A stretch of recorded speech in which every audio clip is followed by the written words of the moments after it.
말씀과 함께하는 따뜻한 오늘 큐티온. 하나님이여, 주의 이름으로 나를 구원하시고 주의 힘으로 나를 변호하소서. 하나님이여, 내 기도를 들으시며 내 입의 말에 귀를 기울이소서.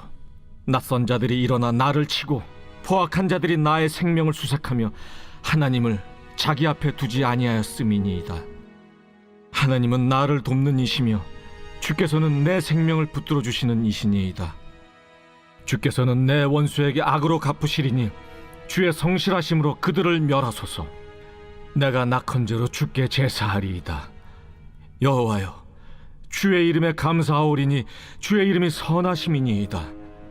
참으로 주께서는 모든 환난에서 나를 건지시고 내 원수가 보응받는 것을 내 눈이 똑똑히 보게 하셨나이다. 말씀과 함께하는 따뜻한 오늘 큐티온, 토요일의 큐티온을 기도함으로 시작합니다. 기도하겠습니다. 우리를 사랑하시는 하나님 아버지, 오늘도 큐티온의 자리에 나오게 해주심에 감사드립니다.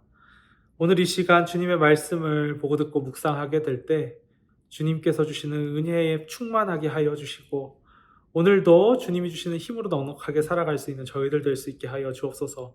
이 모든 말씀 예수님의 이름으로 기도드립니다. 아멘. 오늘은 시편 54편의 말씀을 묵상합니다. 오늘도 표제를 보면 다윗의 마스길입니다. 앞서 말했듯이 다윗의 교훈이라는 뜻입니다. 다윗의 교훈을 통해 우리는 어떤 깨달음을 얻을 수 있을까요? 오늘도 기대하는 마음으로 묵상의 자리를 이어나가면 좋겠습니다. 오늘 이 시의 표제는 몇 마디가 더 추가되어져 있는데, 10사람이 사울에게 이르러 말하기를 다윗이 우리가 있는 곳에 숨지 아니하였나이까 하던 때에 라고 적혀 있는 것을 볼 수 있습니다.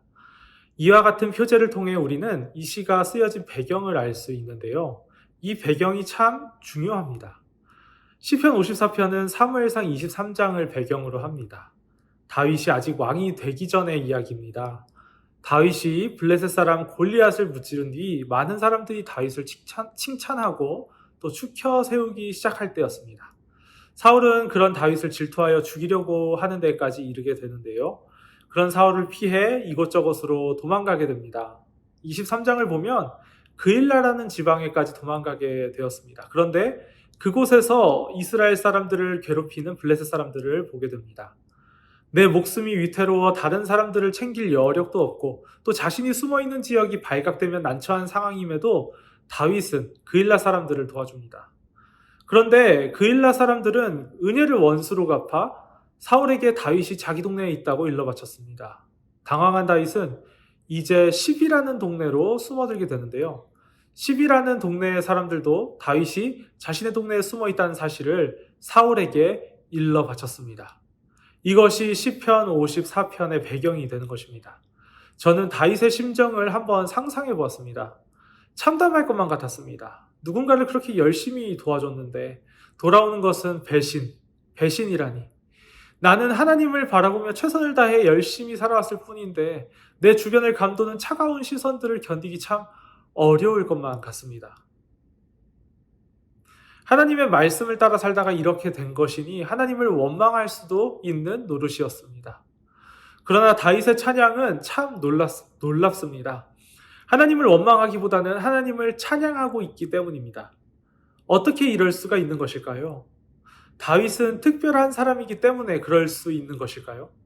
시편 54편이 주는 메시지는 다윗이 대단한 사람이라는 데에 있지 않습니다. 오늘 말씀을 잘 들여다보면 1절부터 3절까지는 절망스러운 상황을 하나님께 고백합니다. 4절에는 하나님이 어떤 분이신지를 고백하고 5절은 하나님께 앞으로의 부탁을, 6절과 7절은 벌써 하나님이 부탁을 들어주신 것처럼 감사의 표현을 하는 것을 볼 수 있습니다. 이러한 흐름을 보게 될 때, 다윗은 그동안의 많은 경험을 통해 하나님을 잘 알게 된 사람이구나 하는 결론에 도달할 수 있게 됩니다.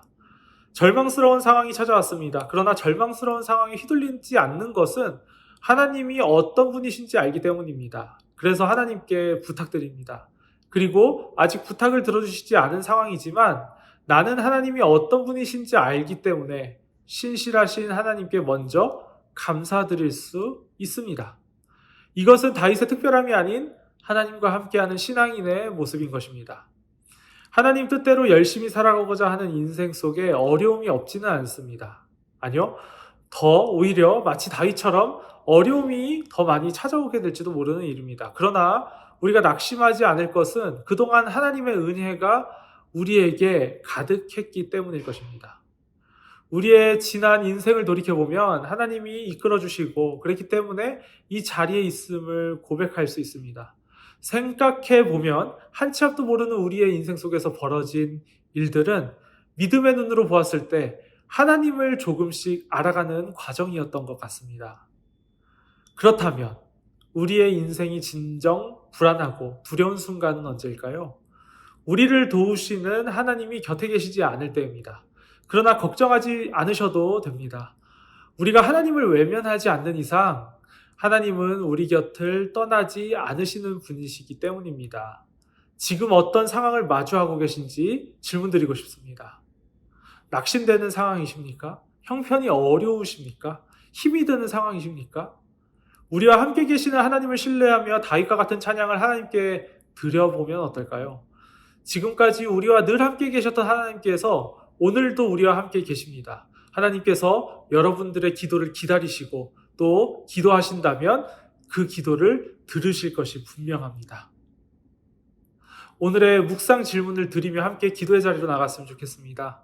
오늘 내가 하나님께 내어놓고 싶은 기도 제목은 무엇인가요?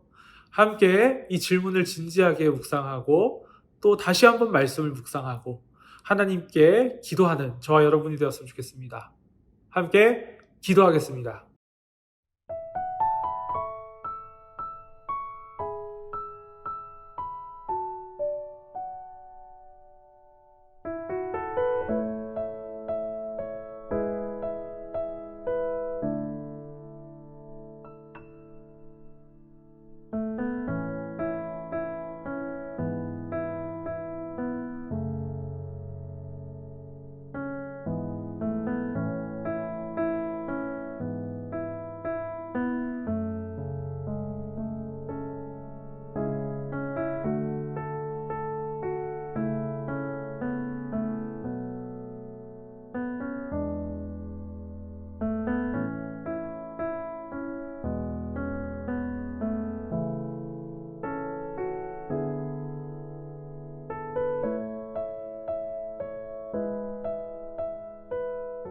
우리를 사랑하시는 하나님 아버지, 주님을 바라보며 나아갑니다.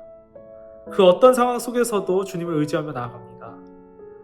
우리가 가진 기도 제목이 있으니 주님께 그 기도 제목을 내어놓을 때 주님께서 응답하여 주시고 주님만이 하실 수 있는 일들로 저희의 삶을 가득 채워 주시옵소서. 이 모든 말씀 예수님의 이름으로 기도드립니다. 아멘.